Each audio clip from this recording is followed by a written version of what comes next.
Hello, Miss Jones? Miss Jones in the General Affairs Department? Why are you not at your desk? There is something urgent that I need you to do, but you happen to be away just when I need you here. How useless can you be? What? Oh, it's Miss Smith from the sales department. I hope you're doing well. Hey, come back to your desk right now. We aren't done for the day yet. What are you doing, sneaking in a little bit of a break? You're 7 years older than me, but you are such a useless worker, I tell you. I'm sorry, but I was sent on an errand. What errand are you talking about? You know how our company is planning to have a barbecue party tomorrow? They asked me to go buy some ingredients for that.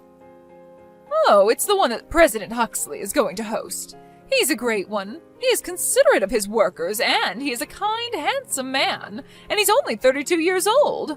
I wonder if he has a girlfriend. What do you think? Miss Smith, I thought you had something urgent you wanted me to do. What? Oh my God, that's right.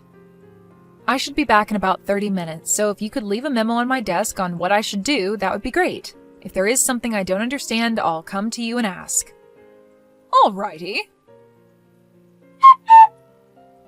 Miss Smith, where are you now? The task you wrote on your memo, that's something that has to be finished by today, otherwise it won't meet the deadline. That's right, I told you that's why it needs to be done in a hurry. It looks like the task could have been assigned a month ago. Why has it been assigned now? We have our own situation here to deal with. You people in the general affairs can eat because we in the sales department work our butt off, so stop complaining and just do your work.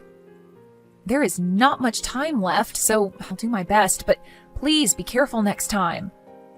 Alrighty. By the way, did you finish getting the things for the barbecue tomorrow? What? Oh, yes. The other staff members are putting the food in the refrigerator right now.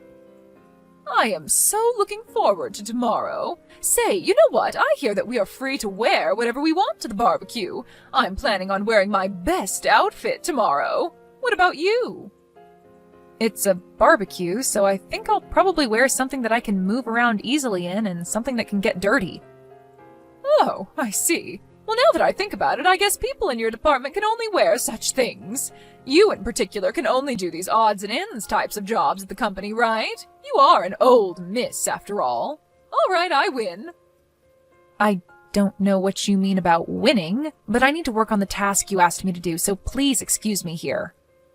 When you finish with it, print it out and put it on my desk, all right?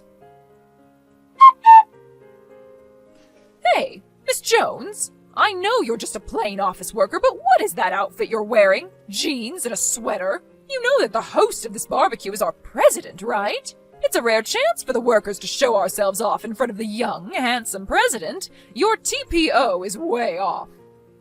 Why, hello there, Miss Smith.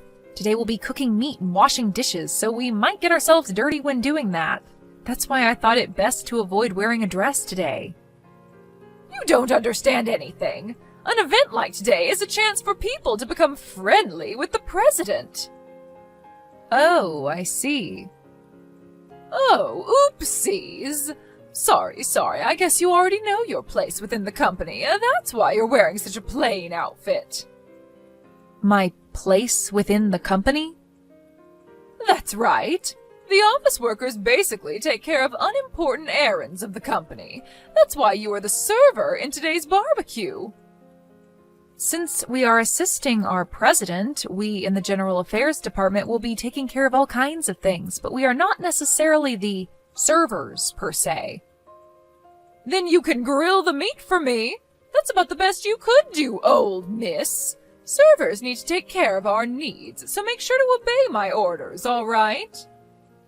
As for grilling the meat, everyone is supposed to do their own grilling. What? I need to get more drinks, so please excuse me. What? Hey, don't ignore me. You're responsible for grilling my meat. Come here quickly and grill me my meat. Hey, Miss Jones. I thought I couldn't find you, but then I see you talking friendly with our president. How does that happen? You're just an office worker. Mind your position. Stop trying to make yourself look attractive in front of the president. The only one who can go after him is me, because I work in the most important department in this company, the sales. I was serving him some drink just now, and we were getting on quite well. I just need a little bit of time, so don't get in my way. Get away from him right this moment.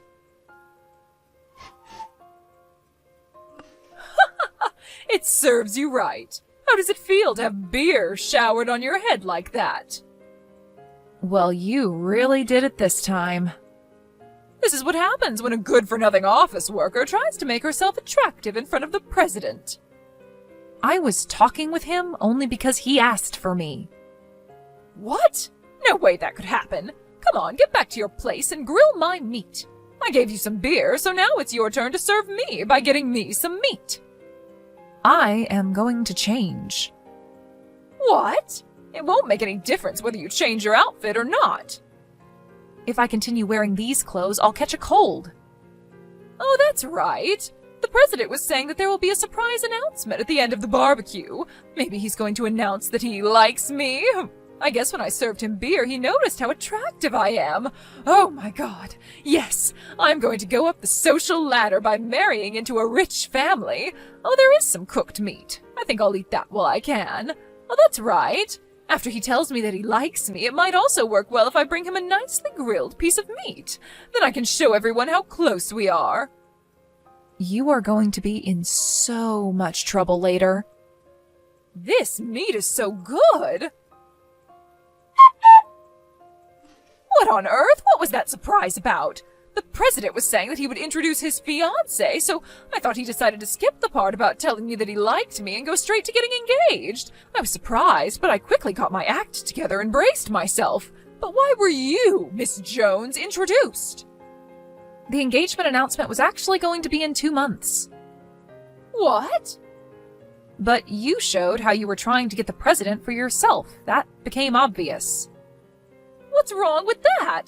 There's no one more suitable to be the president's wife than I. Our president physically can't drink alcohol. What? That's what he was telling you, but you were so persistent. When he left his seat for a moment, you poured alcohol into his glass of tea. If I hadn't noticed that, he would have drank it and would have been carried off to the hospital in an ambulance. What? You mean that wasn't beer? He was telling you that he can't drink, so I think one could safely assume that that glass did not contain any alcohol. But I thought he enjoyed my company. The way you behaved made him think that you were quite dangerous.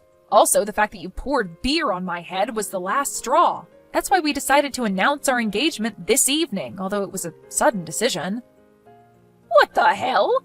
Something is just not right. How could a plain old office worker get married to the company president? You're only given jobs that anyone could do. You only do boring work. The president and I have known each other since we were kids. We've been going out since I was around 20 years old. What? We used to work in different companies, but when it was decided that he was going to take over his grandfather's company, he thought it wouldn't be good if his future wife had no idea what kind of company he was going to take over. That's why I ended up changing companies. Well, I see. I guess anyone can do office work, so it's easy to change companies. It seems that you don't understand what office work consists of and that you really don't think highly of it. But I really don't want to be criticized by someone whose sales records are the worst in the department. Well, fine then. If the president is taken, I'll just look for someone else. Someone else? The managing director's son. I hear he's the president of a startup company. The managing director's son? That's right, I'll be able to marry into a rich family. I think it's impossible. What? Why not? At the barbecue today, you were eating the meat that someone else had grilled one after the other. What's wrong with eating meat that was cooked? That meat was all grilled by the managing director's son. What?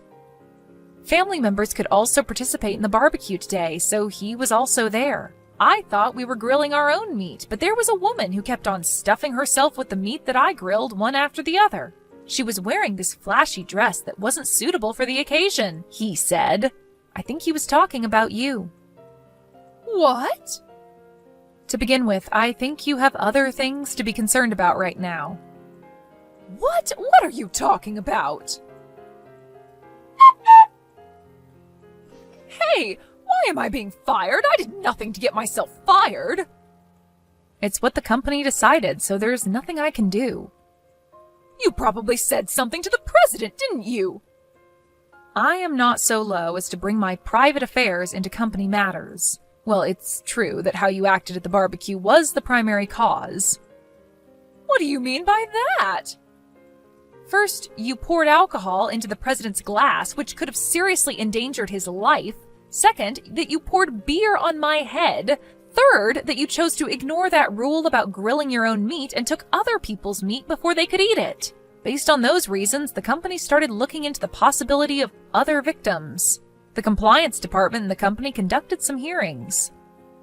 What? Hearings? I would have you know, though, I am usually working as one of the members on the compliance team, but this time, other people were put in charge of the case. Once they started looking, there was so much that they discovered. For example, you tried to make an 18-year-old employee drink alcohol at your department's gathering, and because she refused to drink at that time, you persistently complained to her the next day. And in another instance, you tried to claim another employee's sales records as your own. And there were many more similar complaints against you that they uncovered. What? Against me?